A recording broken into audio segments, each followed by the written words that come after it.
Good morning, Hank. It's Tuesday. So today I want to discuss what we know about the relationship between Donald Trump's presidential campaign and the Russian government's interference in our 2016 elections. But first, a couple notes. Russia is a huge and massively diverse country of 144 million people, but in the context of this election meddling, we are talking specifically about Vladimir Putin and his government. Russia and the US are currently adversaries. Putin's regime has sought to undermine democracy and democratic institutions around the world, and in the US's view, invaded a sovereign nation. But whether the United States and Russia are friends is not actually that relevant to the legal questions at hand. Also, there is a lot of speculation about this story online. For the purposes of this video, I'm only going to refer to events that have either been confirmed by the people who participated in them or reported independently by two separate news organizations. Sources, as always, in the video info below. Okay, here we go. The Department of Homeland Security and the Office of the Director of National Intelligence have stated with high confidence that the Russian government sought to influence the outcome of the US presidential election favoring Donald Trump over Hillary Clinton. They've also stated that Russia's leader Vladimir Putin personally oversaw this operation, which actually shouldn't come as that much of a surprise. The Putin regime has a history of trying to sway foreign elections, and also Trump's policy positions were broadly much more favorable to Putin than Clinton's policy positions. I mean, as far back as 2007, Trump said that Putin was doing a great job. The Trump campaign even cut proposed language from the official Republican Party platform about supporting Ukraine in their ongoing conflict with Russia. Okay, so the Putin regime meddled in our election in at least three ways: via a disinformation campaign in which they created and shared inaccurate news stories, by trying to breach election data in several states, and by hacking the Democratic National Committee and DNC leader John Podesta to access their emails, which they then released to WikiLeaks. Now, you may not believe all of that, and certainly both WikiLeaks and the Russian government deny it, but there is overwhelming agreement not just within US intelligence circles, but also among both Republican and Democratic members of Congress, who, as you may have noticed, struggle to find common ground on pretty much anything. The email hack in particular made a significant impact because it created a huge imbalance of information. The public had access to all these Democratic emails, many of which one might charitably describe as sleazy, but not to any similar Republican emails that might have existed. It's a bit like saying, can you believe all this crap in candidate X's tax returns when candidate Y doesn't release their tax returns at all? Now, you can say, and you ought to, that political parties just shouldn't be sleazy. But my point is only that it created an information imbalance, and that by choosing whose emails we saw, Putin had a lot of say in the election narrative. Of course, none of that means the election was illegitimate. It wasn't. Or that Trump didn't win. He did. And benefiting from a foreign government's propaganda initiative is not a crime. However, colluding with that government is, probably. US election law says that a foreign national, be they Canadian or Russian or Martian, cannot make a contribution or a donation of any thing of value in connection with a US election. It also says that no American can solicit or knowingly accept a donation or anything of value from a foreign national. I suspect we're going to hear the phrase thing of value a lot in the coming months, by the way, in part because the courts haven't been super clear at deciding what it means. If hypothetically you receive damning information about your opponent from a foreign national and then share that information, that is probably receiving a thing of value, but it hasn't been entirely established. And there are a lot of nuances here. Have you received a thing of value if you know about the thing and approve of sharing it but don't share it yourself? Did you solicit a thing of value if you set up a meeting with a foreign national in the hopes they would provide something they didn't provide, etc. So many people in Trump's campaign had past relationships with Putin's regime. Trump's one-time campaign manager, Paul Manafort, received around $30 million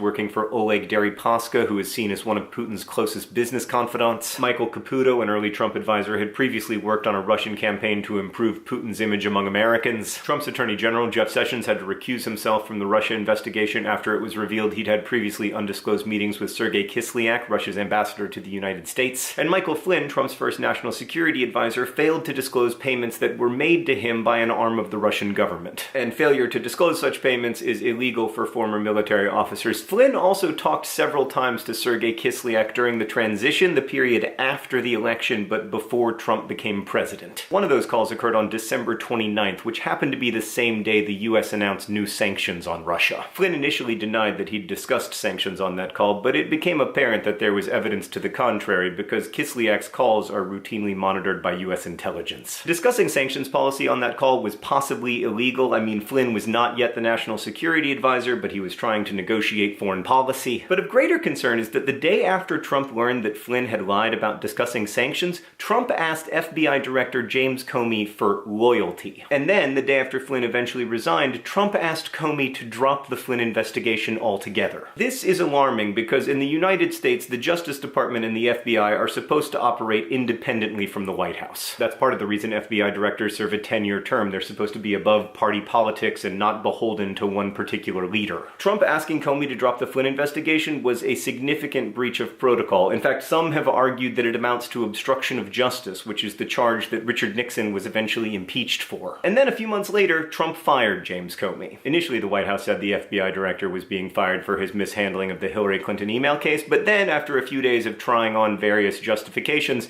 Trump acknowledged that it was mostly about the collusion with Russia investigation. But if firing Comey was intended to make the investigation end, that gambit definitely failed, because a few days later, the Department of Justice appointed a special counsel, Robert Mueller. He is tasked with building a team to look into collusion and any matters that arise from the investigation. Since then, Mueller's been doing just that, and it's been reported that he's working with at least 2 grand juries to decide who, if anyone, should be charged with crimes. The most serious evidence of collusion that has emerged so far involves a meeting with a Kremlin-connected Russian lawyer that was attended by Donald Trump Jr., Paul Manafort, and Jared Kushner, the president's son-in-law and senior advisor. So during the setup for the meeting, Donald Trump Jr. was told via email that the lawyer had, quote, incriminating information about Hillary Clinton that she wanted to share as, quote, part of Russia and its government's support for Mr. Trump. That should have been a huge red flag. Like, the correct response there is, I cannot accept anything of value from a foreign national in connection with a campaign, especially not if it's part of a foreign government's support for my candidate. But instead, Donald Trump Jr. replied in part, if it's what you say, I love it, especially later in the summer. The meeting that ensued remained secret for over a year, until July of 2017, when the New York Times published a report about it. Donald Trump Jr. initially said the meeting was about adoption, but then a day later said that the meeting had been about Hillary Clinton, but that the lawyer had no meaningful information. Even if that's true, some legal scholars still think the meeting itself was illegal, depending on your definition of soliciting and thing of value. Kushner, meanwhile, failed to mention this and also several other meetings with Russian officials on his initial security clearance application. He also apparently asked the Russian government for a so-called back channel that would have allowed Kushner to communicate directly with Moscow without US intelligence listening in. Much of this is suspicious. Trump Jr., Kushner, Manafort, and Flynn have all been caught in lies about the extent and nature of their contacts with the Russian government. But, one, none of it is unambiguous evidence of collusion or cooperation with foreign nationals. And two, none of what is known publicly involves the president himself, except for him asking Comey to drop the investigation. That said, Trump's behavior toward Russia has at times been strange. As president, he had a private meeting with Putin without a US interpreter present, which is extremely unusual. Trump has also gone to great lengths not to criticize Putin, and he has refused to publicly acknowledge or condemn the Putin regime's interference in our election. But none of that is illegal, and connecting the dots can lead to a very misleading picture when you don't have many dots. What we know is that the Russian government sought to influence the US presidential election in Trump's favor, that at least one person in Trump's campaign knew about this, and that several people close to Trump had interactions with Russian foreign nationals that they either failed to disclose or lied about. None of the meetings reported so far involved the president himself, although he did try to interfere with the ensuing investigation. So that's what we know. What we don't know is almost everything. We don't know what was discussed in the meetings, whether any American accepted anything of value from a foreign national, and we certainly don't know if any American participated in collusion with the Russian government's efforts. Also, we don't even know for sure what a thing of value is. I think it's important to follow this story because it has big implications for the present and future of our democracy, but I also think it's really important to remember that we are living in the middle of the story, and we don't know how it's going to end. Now, if you're looking for information to confirm your pre-existing biases, you'll find plenty of that on both sides, but the whole truth,